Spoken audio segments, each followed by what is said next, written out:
नमस्कार दोस्तों, मैं अनीता संतवाल आप सबके सामने भगवत गीता का पाठ प्रस्तुत कर रही हूँ। श्री ओम नमो भगवते वासुदेवाय वासुदेव विश्वेश्वराय आदि पुरुष अपरंपार अलेख पुरुषाय नमः।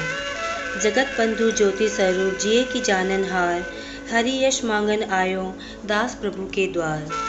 श्री भगवान जी ने अर्जुन को गीता जी का ज्ञान दिया सो मुझे मिले। हे भव भंजन श्री कृष्ण जी किशोर दास मांगता है, हे प्रभु गीता ज्ञान के उच्चारण करने से तुम्हारे भक्त पूर्ण ब्रह्म को पाते हैं। प्रभु मैं आपकी शरण में पड़ा हूँ। किशोर दास और कृष्णदास आदि दीन गरीब हैं और आप परम प्रवीण आरत दुख भंजन हो। हे श्री कृष्ण भगवान तेरे संतों और भक्तों के हेतु मैं एक ज्ञान भाषा में कहता हूँ। जब कौरव पांडव महाभारत के युद्ध को चले तब राजा धृतराष्ट्र ने कहा, मैं भी युद्ध को देखने चलूंगा। तब श्री व्यास जी ने कहा, हे राजन नेत्र के बिना क्या देखोगे। राजा धृतराष्ट्र ने कहा, देखूंगा नहीं तो श्रवण तो करूंगा। तब व्यास जी ने कहा, हे राजन तेरा सारथी संजय जो कुछ महाभारत के युद्ध की लीला कुरुक्षेत्र में होगी सो यहाँ बैठे ही श्रवण करावेगा। व्यास जी के मुख से वचन सुन संजय ने विनती करी, हे प्रभु यहाँ हस्तिनापुर में बैठे कुरुक्षेत्र की लीला कैसे जानूंगा, तब राजा को किस भांति कहूँगा। तब व्यास जी ने संजय को वचन कहा, हे संजय मेरी कृपा से तुझे यहाँ सब दिखाई देगा। व्यास जी के इतना कहते ही संजय की दिव्य दृष्टि हो गई और बुद्धि भी दिव्य हो गई। अब आगे महाभारत का कौतुक कहते हैं सो सुनो। 7 अक्षौहिणी सेना पांडवों की और 11 अक्षौहिणी सेना कौरवों की, ये दोनों सेनाएं कुरुक्षेत्र में जब एकत्र हुई तब धृतराष्ट्र ने पूछा, हे संजय धर्म के क्षेत्र कुरुक्षेत्र में युद्ध की इच्छा से एकत्र हुए मेरे और पांडवों के पुत्रों ने क्या किया। संजय ने कहा, पांडवों की सेना को व्यूह देखकर दुर्योधन आचार्य द्रोण के समीप जाकर कहने लगे, हे आचार्य देखिए आपके शिष्य बुद्धिमान द्रुपद पुत्र ने पांडवों की बड़ी सेना की कैसे व्यूह रचना की है।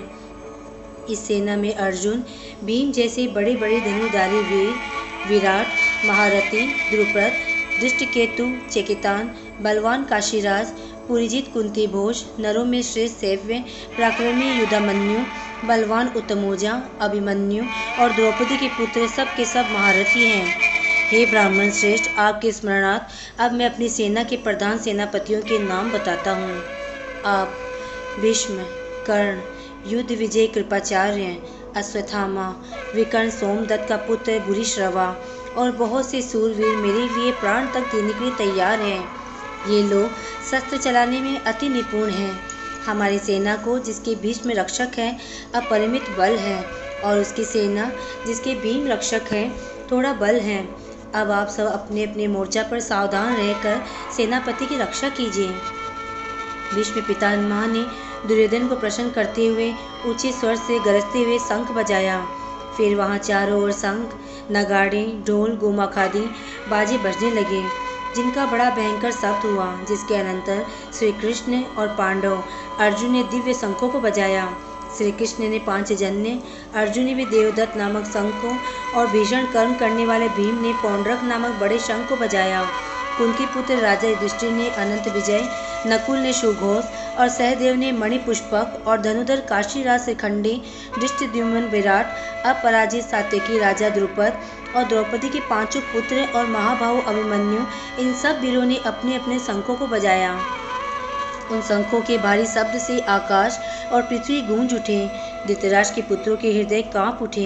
हे राजन अर्जुन ने कौरवों को युद्ध के लिए प्रस्तुत देखकर धनुष उठाकर श्री कृष्ण से कहा, हे अच्युत मेरा रथ दोनों सेनाओं के बीच में खड़ा कीजिए जिससे मैं युद्ध करने वालों को देख लूं कि इस रणभूमि में मुझे किन किन के साथ युद्ध करना चाहिए। दुर्बुद्धि दुर्योधन से प्रीति करने वाले जो युद्ध के लिए एकत्रित हुए हैं उनको देखूंगा। संजय ने कहा, हे राजन अर्जुन की बात सुनकर श्री कृष्ण ने भीष्म, द्रोण आदि वीरों के सामने उत्तम रथ को खड़ा करके कहा कि हे वीर युद्ध के लिए उद्यत इन कौरवों को देख लो। अर्जुन ने चाचा, बाबा, गुरु, मामा, भाई, पुत्र, पौत्र, मित्र, स्वसुर और स्वजनों को शास्त्रों से सुसज्जित खड़े देख और उसने उन दोनों सेनाओं में अपने ही सब बांधुओं को देखकर परम दायत्र हुए ये वचन कहे, हे कृष्ण, युद्ध की इच्छा से आए हुए इन अपने बंधुओं को देख। मेरे अंग ढीले होते जा रहे हैं, मुख सूखा जा रहा है, मेरा शरीर बेकल होता है, गांडीव हाथ से गिरा जाता है। हे केशव, मुझ में यहाँ खड़े रहने का सामर्थ्य नहीं है। सब लक्षण में उल्टे देख रहा हूँ। संग्राम में अपने स्वजनों का वध करके कोई लाभ न होगा। हे कृष्ण, मैं जीत, राज्य और सुख भी नहीं चाहता हूँ। हे प्रभु, हमको राज्य, भोग तथा जीवन से क्या काम है, क्योंकि जिनके लिए राज्य, भोग और सुख की इच्छा की जाती है, वे सब इस युद्ध में प्राण और धन की इच्छा छोड़ मरने को तैयार हैं। आचार्य, पिता, पुत्र, पितामह, माता, ससुर, पौत्र, साले और संबंधी, ये सब मुझे मारे तो भी हे मधुसूदन, मैं इन्हें मारने की इच्छा ना करूँगा। हे जनार्दन, त्रिलोकी के राज्य के लिए भी मैं उन्हें मारना नहीं चाहता, फिर इस पृथ्वी के राज्य के लिए तो कहना ही क्या। हे जनार्दन, धृतराष्ट्र के पुत्रों को मारकर हमारा क्या भला होगा, इसलिए हमें अपने भाई धृतराष्ट्र के पुत्रों को मारना उचित है। हे माधव, स्वजनों को मारकर क्या हम सुखी हो सकते हैं? ये सब लोभ के वशीभूत हैं और कुल के नाश करने तथा मित्रद्रोह करने में पाप को नहीं देखते। कुल नाश के दोष को जानते हुए भी हमको इस पातक से क्यों नहीं दूर रहना चाहिए। कुल का नाश होने से कुल के प्राचीन धर्म नष्ट हो जाते हैं, फिर धर्म नाश होने से कुल में पाप बढ़ता है। हे कृष्ण, पाप से कुल की स्त्रियां व्यभिचारिणी होती हैं, जिससे वर्ण संकर संतान उत्पन्न होती है।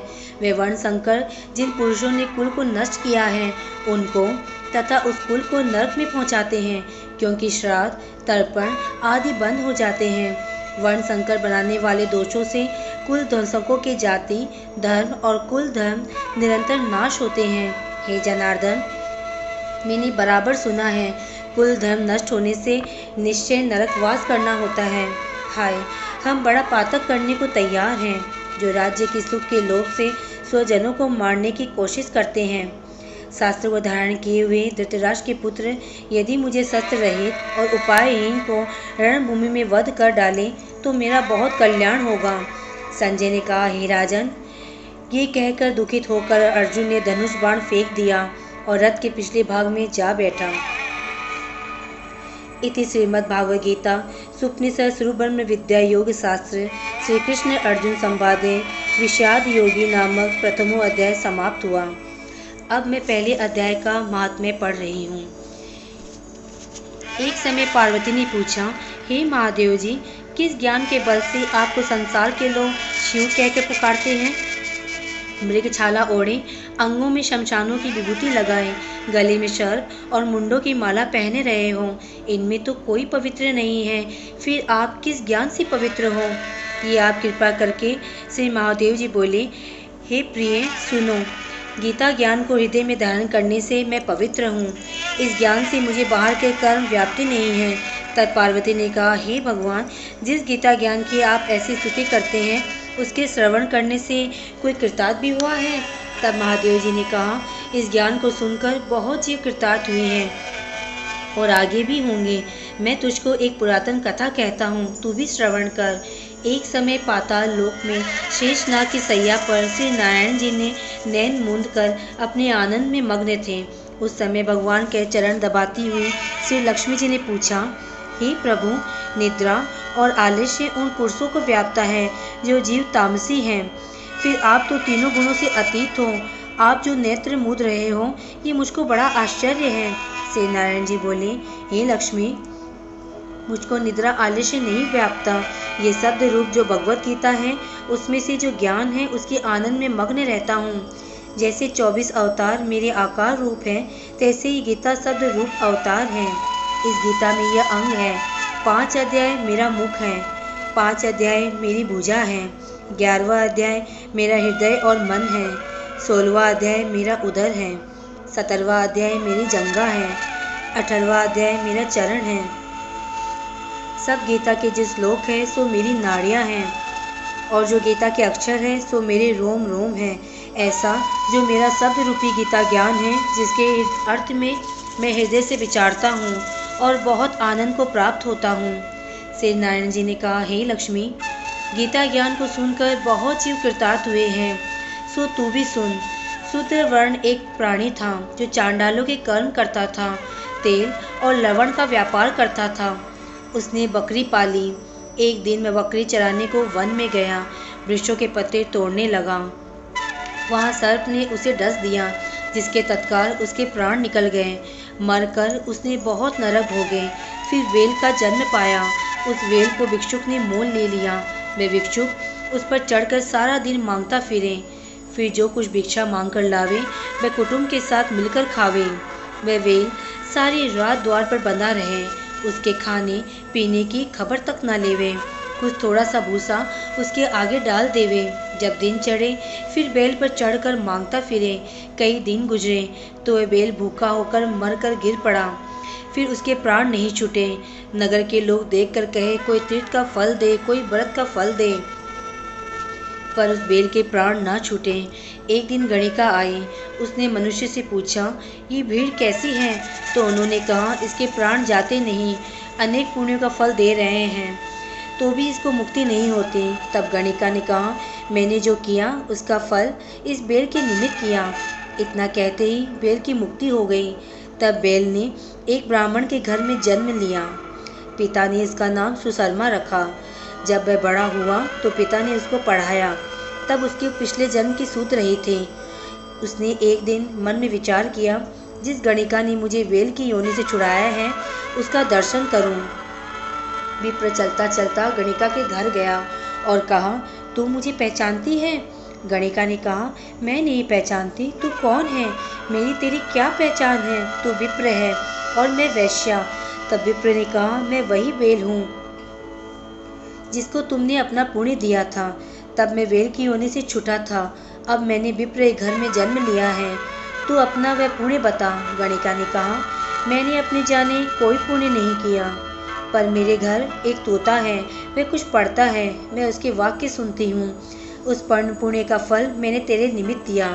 तब विप्र ने तोते से पूछा, तू सवेरे क्या पढ़ता है? तोते ने कहा, मैं पिछले जन्म में विप्र का पुत्र था।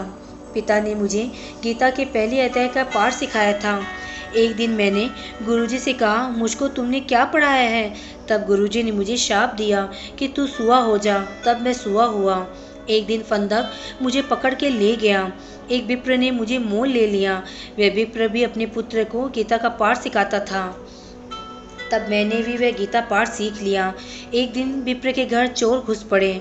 उनको धन प्राप्त न हुआ तो पिंजड़ा उठा ले गए। उन चोरों की ये गणिका मित्र थी। मुझे इसके पास ले आए। सो मैं नित्य गीता जी के पहले अध्याय का पाठ करता हूँ।